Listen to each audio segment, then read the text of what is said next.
Bismillahirrahmanirrahim. Assalamu alaikum wa rahmatullahi wa barakatuh, and hello everyone. I am Dr. Farrukh Habib, Managing Director of Alif Technologies, Dubai. I'm gonna talk about crypto assets and Sharia today.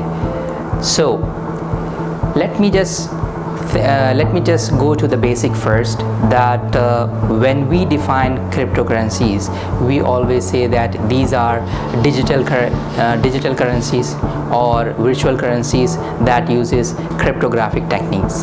But I think that this definition is not correct, and calling such assets cryptocurrency is a misnomer. They should be called crypto assets or digital assets, and they should be defined as a digital representation of value that uses cryptographic techniques. So in this definition there are three main points. Number one is digital, which means that they are virtual, but it does not mean that they are non-existent or fictitious. Number two is cryptographic technique. As we all know that this technique is being used to make the transaction secured and also to ensure that the platform is safe. The third and the most important point in the definition is value. So from the Sharia perspective, it is very important. Why? Because Sharia asks that, okay, if these are assets, if these are crypto assets or a type of property, then how and from where it derives its value from. So based on that understanding, we can categorize crypto assets into different forms, but initially they can be divided into two. Number one is coins and number two is token.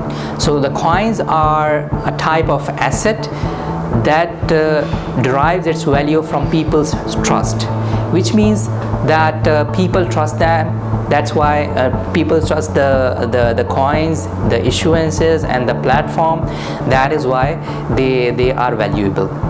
In that sense, they can be used as a store of value and transfer of value, and that is why they can be used as a medium of exchange. But on the other hand, tokens are a type of crypto asset that derives its value from an underlying. Now that underlying can be different. For example, like it can be a utility, it can be a commodity, it can be a business, it can be a project, and based on that, tokens can be further divided into different categories. So number one is utility token. So it is basically the future usage or benefit of the system. So where the token is driving its value from.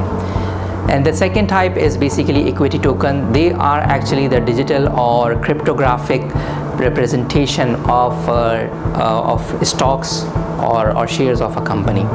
And the third categorization is a commodity token. So a commodity token derives its value from a underlying commodity. And then we have hybrid tokens.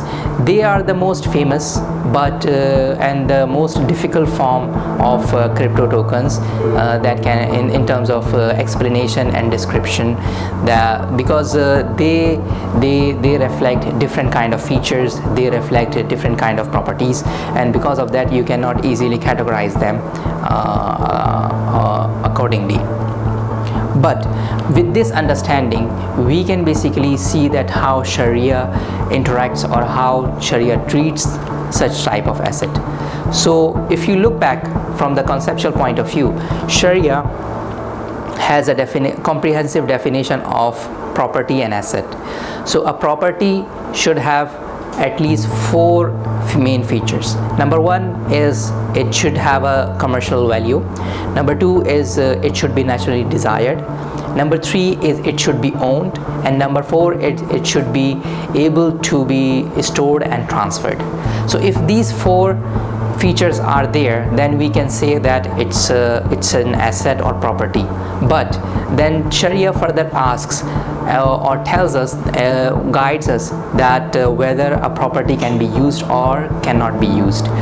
So based on that we have further division. So usable property is something which Sharia allows to derive benefits from, and unusable property is something which Sharia does not allow to benefit from. For example, wine is a property, is an asset, because it has commercial value, it can be stored, it can be owned, but from the Sharia perspective it is an unusable property. Muslims are not allowed to benefit from it.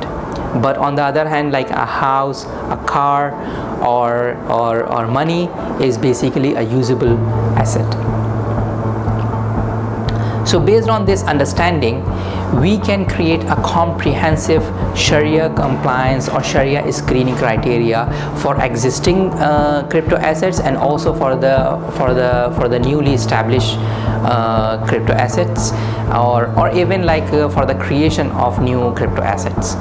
So in that comprehensive Sharia compliance criteria, we need to check that whether the system design is by default does not have a prohibited element from the Sharia perspective. For example, like it should not have gharar, it should not have riba, it should not have maisir. And the second point is the main legal contracts for the project, for the platform, for the issuance of tokens or coins should be Sharia compliant as well. Number 3 is the underlying, whether it is in the form of commodity, project or product or business, should be Sharia compliant as well. And number 4 is sometimes an underlying is basically the primary source of value for a crypto asset, but sometimes a crypto asset derives its value from other sources as well. These are the secondary sources, or these are the secondary features, so they need to be Sharia compliant as well. And lastly, there are some specific Sharia conditions for specific commodities, for products, for services, and also for specific transactions. So if a crypto asset deals with those specific products or transactions, then it has to fulfill those the specific set of rules given by Sharia as well. In that sense, we can basically create a comprehensive Sharia screening or Sharia compliance framework for crypto assets. So that is all.